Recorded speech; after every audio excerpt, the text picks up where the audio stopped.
J'aimerais bien m'y connaître aussi en vidéo. Ça va les gars? Ouais, ça va. Petit café? Carrément. Oui. Je mange une orange. Un truc. Il me demande un truc light. Regarde, fais-moi plaisir. Regarde.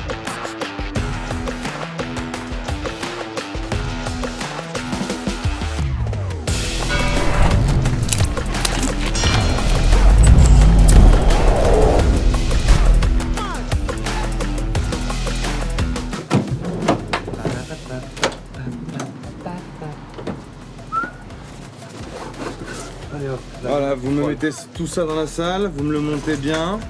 Pas comme la dernière fois, John. Hein. Et les wind-up, elles vont pas se décharger toutes seules. Hein. Allez, hop, relax.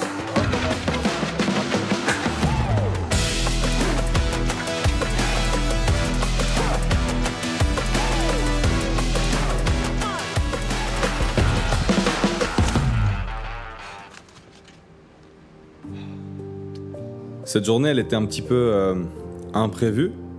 C'était un petit peu mission impossible. En fait, on a eu confirmation qu'on pouvait tourner et qu'on pouvait tourner ce qu'on voulait tourner peut-être 48 heures avant. Et comme que c'était quelque chose qui était en dehors du cadre de l'année, donc du coup c'était un budget supplémentaire pour l'équipe de Shark, alors automatiquement c'était un budget un peu serré. La saison des Sharks avait recommencé et en fait avec l'installation du cube vidéo, il fallait une vidéo d'intro. Et ils voulaient une vidéo d'intro sympa, alors ce que j'ai fait c'est que je suis allé voir un petit peu ce qui se faisait en NBA. Je me suis arrêté sur ce qu'avaient fait les Raptors, donc l'équipe NBA de Toronto au Canada, en Amérique du Nord. Et en fait j'ai bien aimé ce côté un peu sombre. Il y avait une espèce de d'âme de guerrier dans ce qu'ils avaient fait. J'avais toutes les idées dans ma tête et il a fallu les réaliser. Et c'est là que Izzy et John sont intervenus. Automatiquement, j'ai dit à Mathieu, il faut aller sur un truc très simple, parce qu'on avait quelque part, je pense, comme 2 heures à faire le tournage pour le cube, et on avait encore 1h30 à 2 heures pour faire tout ce qui est interview pour le Shark Attack. Donc quand Mathieu m'a proposé le projet, il avait besoin de moi en tant que cadreur et pour faire technicien du son sur la deuxième partie. On n'avait pas trop de temps en fait pour tourner, donc il fallait effectivement optimiser le temps sur une journée. Regarde, easy in the corner. Oh, Il y a un vrai shoot là. je suis sûr que j'arrive à tenir, attends. Ah, alors il faut aller. Pour être efficace, je me suis adapté, j'ai pris un trépied roulette, donc ma caméra, avec un objectif 18-35 Sigma, pour être beaucoup plus ample en fait dans mes mouvements. Alors faute de doublure, pour doubler des basketteurs de entre 1m92 et 2m15, on a pris Izzy. Tu fais combien toi? 1,70. Tout l'idée, c'est de donner un peu un côté dramatique, très agressif à l'équipe pour que les autres équipes adverses auront quelque part peur quand ils vont voir la vidéo.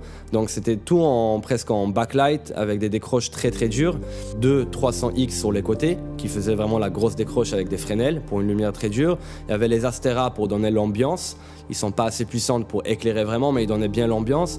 Et encore le 600X pour bien diffuser et déboucher les personnages. Et après, avec la caméra, on l'a mis sur pied et ils peuvent avancer très rapidement au niveau des plans, au niveau de toute l'idée qu'il avait Mathieu derrière. On a un Avenger 1000 roulette qui monte à 3,50 m et on a un 600X, ben c'est le 600X qui va aller dessus.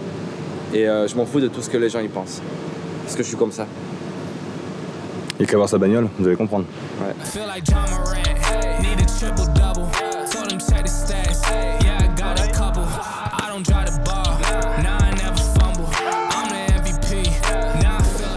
And after we do everybody arms like this. 3, 2, 1, go! I don't hear the talk, don't care what they say. I don't got no patience, I can't ever wait. I've been trying to get it, running up all these digits, and I've been in the gym. I've been up doing minutes. Vous êtes toujours là? Ça déglingue, hein?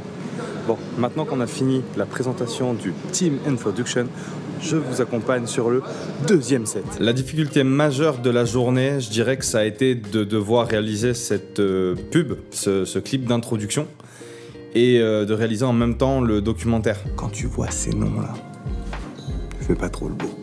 Juste avec lui. on peut rigoler. Alors sur l'organisation, on était relativement très correct parce qu'on a respecté notre timing, c'est-à-dire que juste après les joueurs ils devaient aller s'entraîner. Donc on a vraiment fini sur le dernier joueur, je crois qu'il nous restait peut-être 5 minutes, 5 ou 10 minutes. Il y a eu une autre difficulté qui s'est ajoutée parce que sinon c'est pas très drôle. Habituellement on tourne sur le terrain, mais là il y avait le Media Day et l'entraînement sur le terrain, donc impossible pour nous de pouvoir prendre la salle. Donc en fait on s'est retrouvé dans le hall de l'entrée du stade.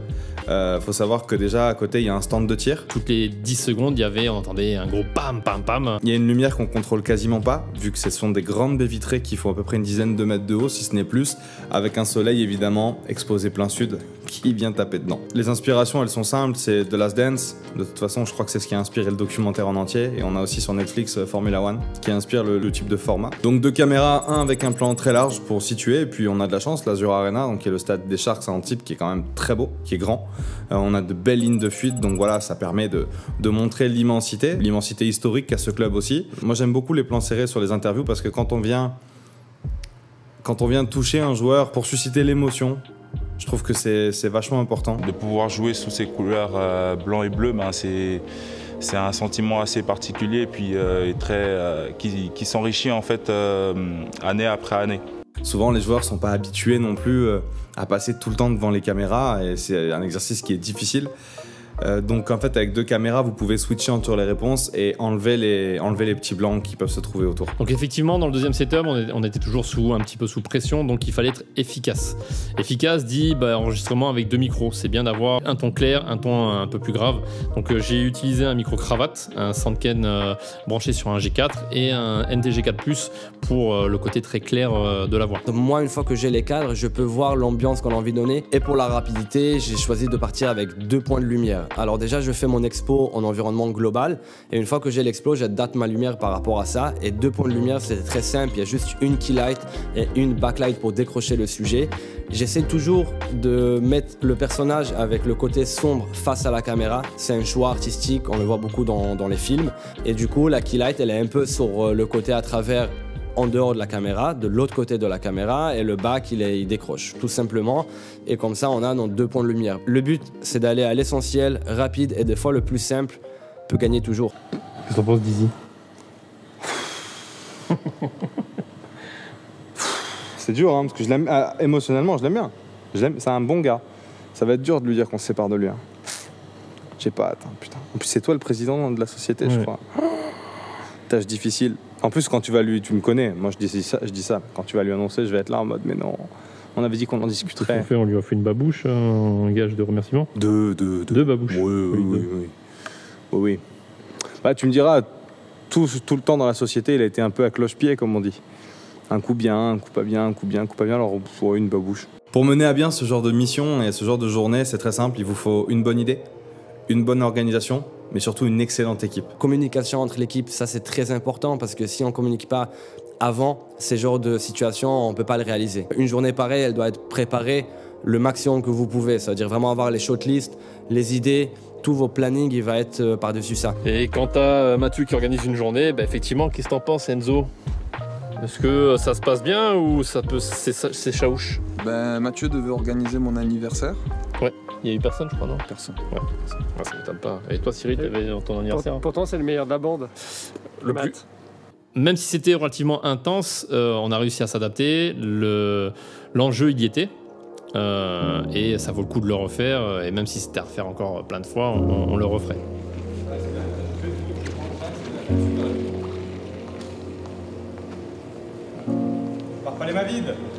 Alors malheureusement, on peut pas vous montrer le clip d'introduction de l'équipe en entier parce qu'on a utilisé une musique non libre de droit, Till I Collapse de Eminem.